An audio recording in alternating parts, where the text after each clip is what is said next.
Silver carp হলো মিষ্টি জলে সাইপ্রিনিড মাছের একটি প্রজাতি। এশিয়ান কার্পের একটি জাত যা চীনের গৃহপালিত মাছ। চীনে যে চারটি গৃহপালিত মাছ আছে তার নাম সবাই জানি: pighead carp, black carp, grass carp ও সিলভার কার্প। সিলভার কার্পকেই আমরা বাংলায় রুই বলি, রূপালী রুই। যেসব পুকুরে কাতলা ও অন্যান্য মাছ চাষ হয় সেখানেও সিলভার কার্প চাষ করা যায়। বিশ্বব্যাপী সিলভার কার্প তথা রূপালী রুইয়ের চাষ হয়। এই মাছটি বিশ্বের অন্তত 44 দেশে চাষ হচ্ছে। সর্বোচ্চ দৈর্ঘ্য পাওয়া গেছে 55 ইঞ্চি এবং ওজন পাওয়া গেছে 50 কিলো। আরও বড় হয় কিনা জানা নেই।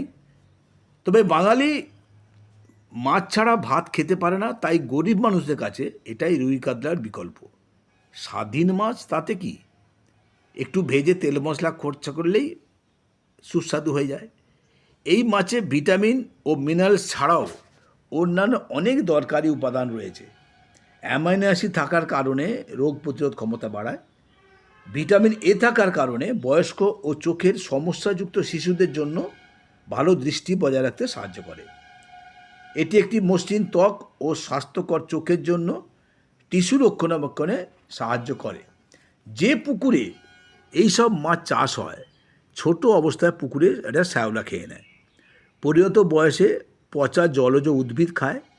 চাষিরা পুকুরে সম্পূরক খাদ্য হিসেবে খোল, কুড়ো, গমের ভুসি ইত্যাদি প্রয়োগ করে। যদিও ইদানিং ইউরিয়া দিচ্ছে শোনা যাচ্ছে ব্যবসায়িক মুনাফার কারণে।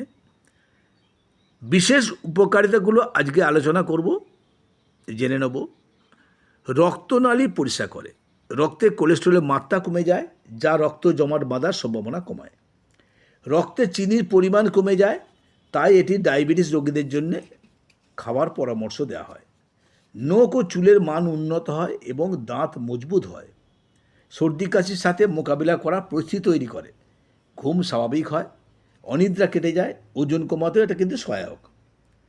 রক্তচাপ স্বাভাবিক হয়ে যায়, তাই উচ্চ রক্তচাপ ব্যক্তিদের ব্যবহারের জন্য দৃঢ়ভাবে সুপারিশ করা হয়।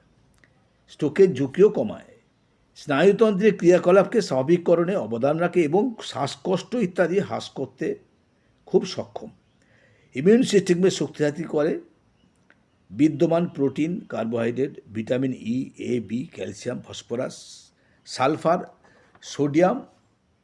সিলভার কার্প শাকাহারী মাছের মধ্যে একটি।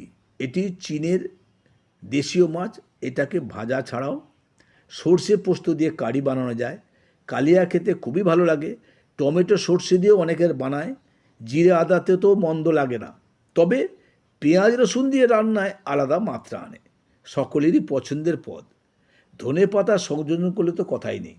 অনেকেই অনেকভাবে বানান। Do as you think best, যেভাবে খুশি বানান। আপনি আমাদের চ্যানেলটাকে সাবস্ক্রাইব করে আমাদের সঙ্গে থাকুন, প্রতিটা পদে থাকুন, প্রতিটা পর্বে থাকুন, দেখতে থাকুন এবং সুস্থ থাকুন। আপনার সুস্থতা কামনা করে এখানেই শেষ করছি। ভালো থাকুন, সুস্থ থাকুন।